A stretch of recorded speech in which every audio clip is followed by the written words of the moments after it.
So we're on day 2 of working on the Nissan Rodeo. So I've actually got the diff sitting under now. So that's GU Patrol Diff sitting under the little TF Rodeo. And we are going to be wide, like look where the hubs are to the body. Yeah, it's going to be wide. It'll probably be the same as the back, where that's how much tyre poke we have with the standard Series 4 rims. But we can get flares, we can cover that. So what the plan is, I'm going to pull this diff out and just cut every single mount off, because we're going with flipped arms. So 80 series flipped arm, so it'll sit like that instead of how they usually do and sit under your diff like that. So we're going to be sitting on top. That's just for ground clearance and just stuff like that. But yeah, more ramp customs goodies, so coilover towers, and that's our mounts for the flipped arms to go onto the diff.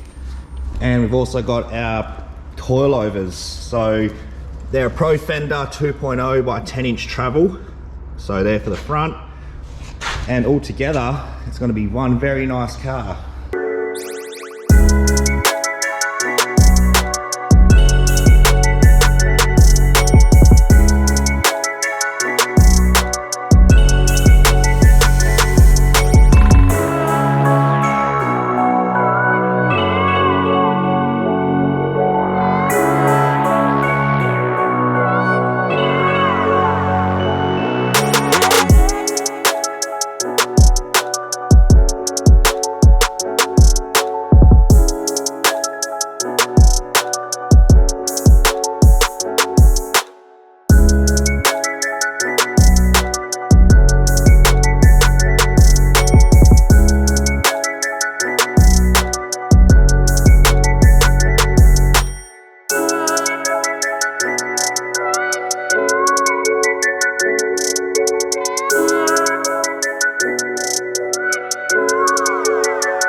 So diff is all cleaned up, so all the mounts are off and we're ready to start putting new mounts on. So if you notice, I've cut the panhard mount off. That's because once you got flipped arms on, the original panhard mount would have been in the way, so we're gonna have to remake one, but that's easy. Another thing we've got to look out for is, because I'm going auto, this cross member will be 100mm back from this mount, so it'll be about there. That's where it will start and then go back that way. So I think when I had a little mock-up, that mount was about here, so it'll be perfect at the, so that end of the arm was about here. So if so, that'll be perfect. But we'll start putting the car on top of the diff and finalising its position. That's basically your flipped arm setup. So the arms are now on top of the diff instead of underneath, so gives us good ground clearance, which is what we're chasing with this whole build. So lower the car down now and we'll start positioning this diff.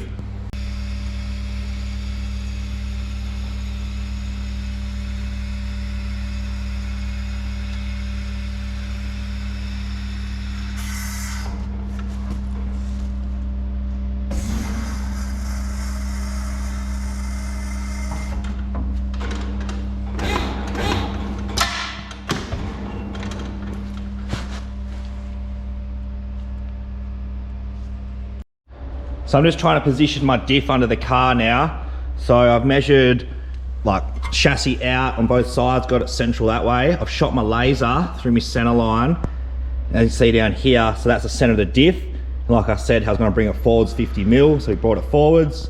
I've got caster set at roughly 6 degrees. Well, I'll get it bang on 6. But I only set that and put the arm on at the ride height. So that's the thing I've got to remember, is set that when it's on the ride height. So I've got to work out what that is first, and I'll just measure from the center of there to the top, work out my ride height. And then this arm is going to be perfect. So that's where the gearbox cross member mount's going to start. It's going to go there and back about 200mm.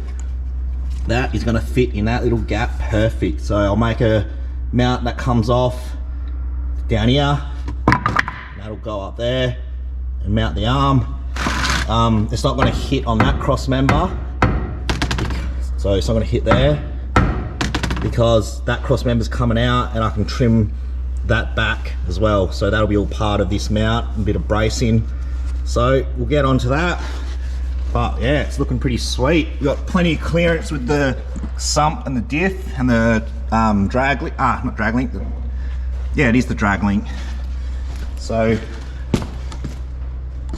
it's all looking pretty good.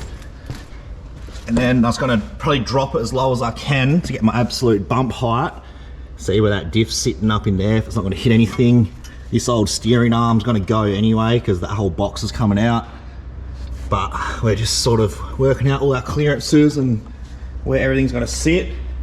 Once that's in, we can then start working on our coil towers and steering box and all that. But yeah, just progressing along. So I just got two issues right now. One is that flange hits the oil filter, which is that, dents that. Don't worry about that dent, that was when I was cutting all the IFS gear out and belted shit with a hammer.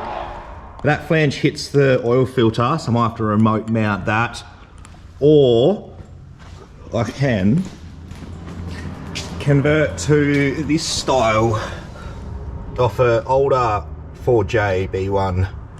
But we'll see what happens there. And I'm gonna have to just cut, what I wanna do now is just cut as much as I can towards them bolts, get all this out now, because that's affecting my arm when I wanna mount it. I'm actually just hitting this before I can get close to the chassis. I don't wanna take it out fully yet, because that will, if I like ratchet strap it up and it drops a bit, it'll affect the sump and where that's gonna sit for my clearance down here. So I'll just cut that off. I'm not gonna use this cross member again.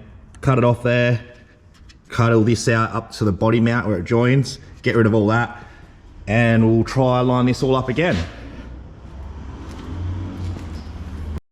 So before I make anything final, so that's not mounted yet, so I can still move the diff forwards and backwards, I've put a wheel on. I'm going to check for scrub, because that's another engineering requirement, is 0 scrub. So I'm at my bump stop height, which is pretty high, but if I full lock, there's no scrub, that's just brakes groaning. But if anything will come into contact, it'll just be here, but that can be cut with a grinder.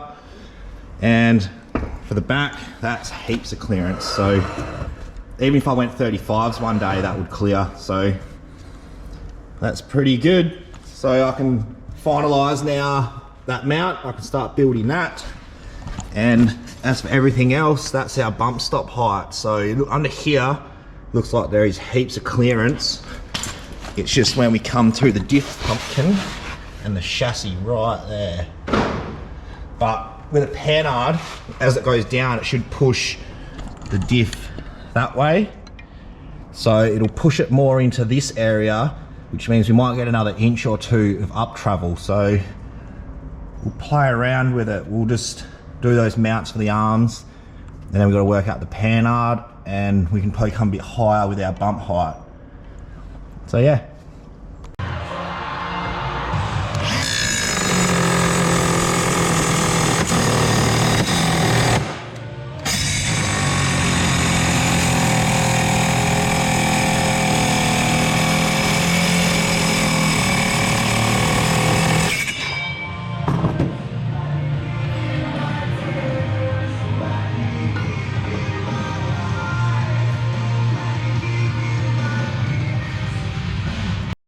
So just at the moment, I'm cutting some 6mm plate, which will sit up under here, and that'll be where I mount the arm to. So I'll make the brackets coming down from that 6mm with a hole, bolt, and that'll be the back of those. So just before I go tacking those 6mm plates on, I've actually cut these off the mounts on the Jackaroo. So that'll fill in there and beef up the body mount where the original cross member bit was, and like, yeah, the original cross member went there, and it's like strengthened all that. And at the moment it's like, it's actually pretty flimsy, you can bend it pretty easy with a hammer. So the Jackaroo had those plates under it, and I'll put that on. So I'll do that before the 6mm, then we'll take the 6mm on and we'll do our mounts for the arms.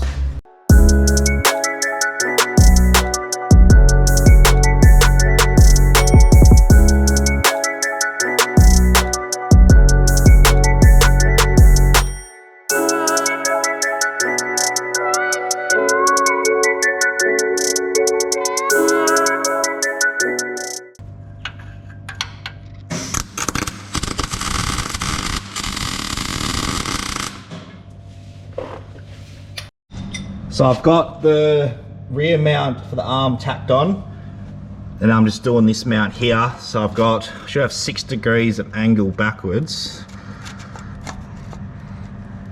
Yeah, so there, 6.4. Now what I'm doing is I put this on the other arm, I had 9 degrees. I'm just trying to match it. So I'm just got to notch out a bit, or grind a bit out of this bracket, so this sits down a bit lower. Other than that, we can tack that. I'm only gonna do one tack because this isn't the ride height. I've just done 625 as my ride height from center of that to there. So we're just gonna run with that for now. But yeah, I'll just get this bracket off, grind it so this sits lower and put it back on. So there you go, that's a GU diff under the front of the Rodeo. So I'll probably just leave it there for this video. Next time we got the steering box, panhard and tie rod to go. So we still got to all mount that stuff and the suspension. So far we got the diff under and mounted. So it is looking good. But heaps to go still, but we're making good progress.